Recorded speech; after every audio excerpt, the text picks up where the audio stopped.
Who is the QB1? Personally, I don't know. But after this video, I hope I make up my mind. Okay? We have 5 candidates that are legit contenders for the QB1 slot. First, we have Dak Prescott. Okay, Dak Prescott was 12th in pass rate. No, his team was 12th in pass rate last year. He was the QB1 in terms of points per game at 27.7. Okay, he has insane weapons. Okay, he did all of this while never exceeding a 5% touchdown rate. He's an excellent rusher as well. Okay, so that was a really shitty breakdown. So let me redo it. Okay, Dak Prescott was the QB1 in terms of points per game last year. Okay, he has perhaps the best weapons on this list, if not, I mean, top 2, top 3 easily. He has all kinds of weapons at his disposal. He's going to be throwing a lot because this team is not very good. He's a good rusher of the ball, and he has room for positive regression in terms of touchdown percentage. Okay, so given all that, Dak Prescott has a case for the QB1, but so does Kyler Murray. Okay, because last year he was the QB2 overall, and the QB4 in terms of points per game. He's essentially Lamar Jackson mini with more passing upside and a little bit less rushing upside. Okay, he had 819 rushing yards last year, with 6.3 yards per carry and 11 scores.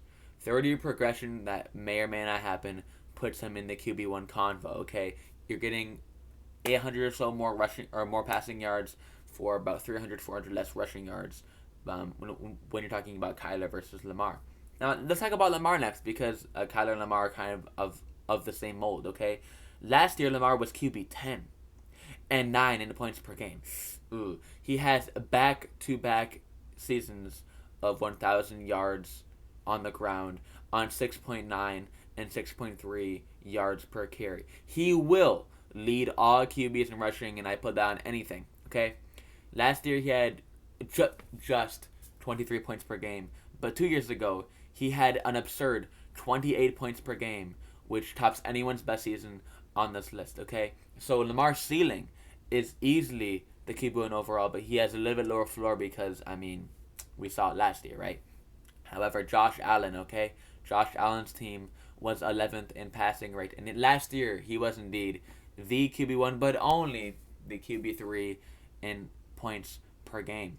He's had 8 rushing touchdowns in every season he's been in the NFL. He is a legit rusher of the football. Okay, he was legit bad 2 years ago. Okay, he was 30th of 37 in terms of PFF grade, but last year he was 7th out of 37.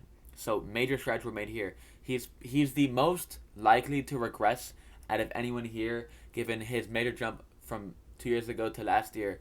But he's, oh fuck, I almost just puked for no reason. But he does. I mean, last year we saw it. He does have the elite upside of QB1 overall, and it wouldn't surprise me if he was great again. But he just has the most risk, in my opinion, given what we saw 2 years ago. Okay, and the major jump we saw last year. Okay, but let's get on to the bet here. Actually, look at this real quick. Look at my boy, homeboy Sandman. You know what I'm saying?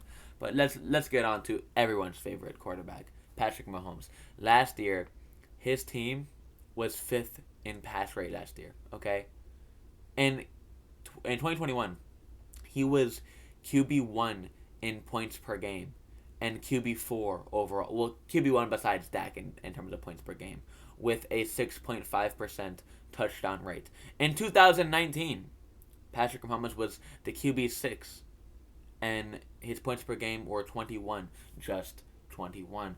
And in 2018, Patrick Mahomes was the QB1 by a whopping 64 points overall, and he averaged 26 points per game in terms of fantasy football points per game. Okay, so Patrick Mahomes, we have 2 seasons of him being the QB1 essentially, and one season of him being top 6.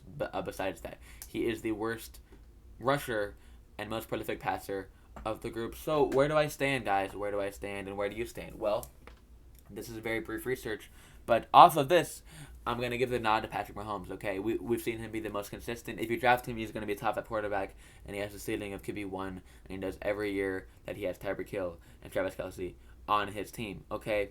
Also, I'd say my QB2, My QB2, guys, it might be Kyler Murray. Okay, it might be Kyler Murray, just because Kyler Murray. Interesting. just because Kyler Murray could take last year we saw him be elite and a cheat code with his legs, which was Lamar Jackson esque of last year.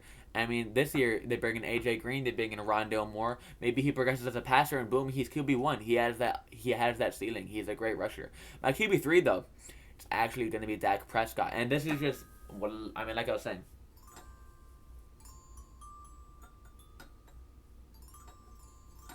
Like I was saying, this is just based off this much research. But I mean, I'm my gut is saying Dak is the QB3, okay? Because he has the elite weapons. He's gonna run. He has room for growth in the touchdown department. And last year he was elite to start the year out with nearly 28 points per game. My QB4, Lamar Jackson. We've seen him have a season, league-winning type season 2 years ago when he put up 28 points per game.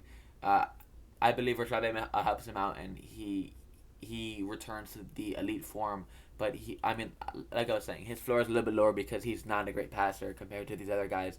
But I mean, come on, he is an elite rusher of the football, the best we've ever seen as a quarterback. Okay, but lastly, my QB5 is Josh Allen. I'm just very concerned that he regresses to somewhere in the middle of last year and 2 years ago, and that's fine because like I was saying, he does have the upside, and he's a good rusher, good passer. He has great weapons, good coaching staff, but he is most likely to regress out of everyone here, making him my QB5. So, once again, Patrick Mahomes, my QB1, followed by Kyler Murray, followed by Dak Prescott, then Lamar Jackson, then Josh Allen. Um, that that's the video.